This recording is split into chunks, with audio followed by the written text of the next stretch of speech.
A two-day forum on China-Africa cooperation in Egypt came to an end today, with China pledging to loan African countries $10 billion over the next 3 years. It has also offered to help improve their agricultural production and infrastructure on the continent. Joining us from Cairo, where she has been monitoring the meeting, is VOA's Elizabeth Arrott. Now, Elizabeth, in his speech at the Egypt forum, the Prime Minister of China, Wen Jiabao, said that despite the financial crisis internationally and also even problems at home, China has honored all the commitments it made to Africa in the Beijing summit in 2006. Give us some details. Well, yes, that's right, Vincent. At that first forum 3 years ago, China pledged $5 billion in various projects and loans for African nations. And as you noted, Premier Wen said that they've pretty much lived up to that commitment. During this summit in Sharm el-Sheikh, the African Union chief, Jean Ping, went out of his way to thank China for sticking with Africa during the financial crisis. And he noted because of the global problems, African growth had fallen by half in the last little while, from 6% to 3%. So that China's contribution and investment really came at a good time. And in fact, China has made more commitments at this conference in Egypt. What are they? What is the nature of this commitment?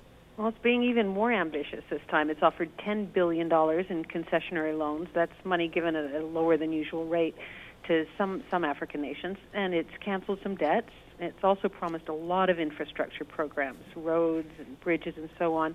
It's offered 100 new clean energy projects. There are education exchanges planned, agricultural programs in the works, technical training. It's really a comprehensive list of programs.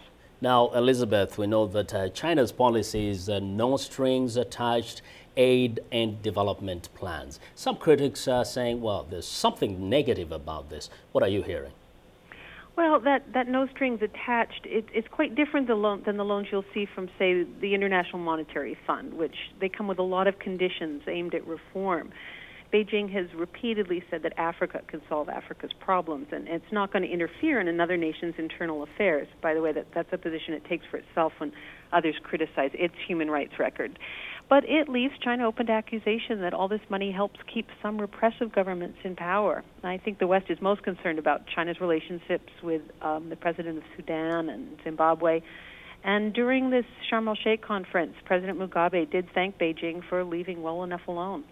Now, given the kind of relationship that has developed and the way it is developing, is there any indication that any amount of criticism is going to change the way China is relating with African nations? It's pretty unlikely. I mean, Beijing, as you can imagine, it's not doing this out of the goodness of its heart. I mean, perhaps at the core of this is that China needs energy, and its tremendous economic leap in the last few decades has been based on a consumption of a huge amounts of energy.